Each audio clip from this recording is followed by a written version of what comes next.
be like, oh man, she's hella cool. She's really into me and this, and this. And then be like, hey, can you get me an audition? Yeah, probably. And then they'll be like, I'll do anything. And it's like, oh, you're not really interested in me. You're using me to get the audition.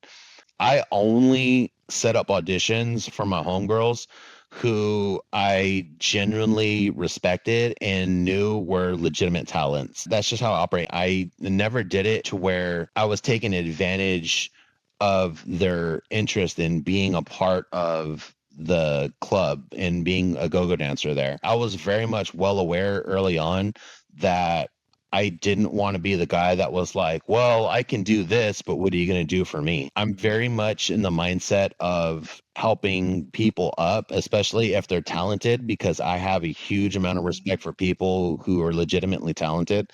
If I have the ability to help the people that I respect, I will.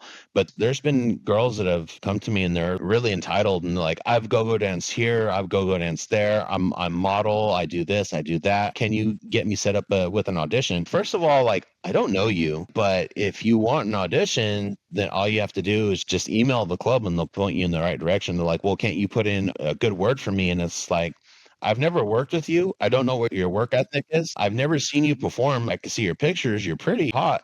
But here they only hire legit dancers. And it's not up to me to make that decision. You're going to have to go through the management.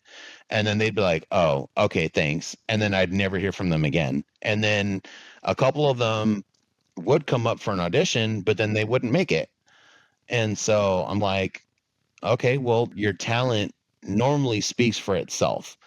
And if they thought that you didn't belong, then who am I to say that you do or don't? Like, I'm not going to vouch for you if you're not talented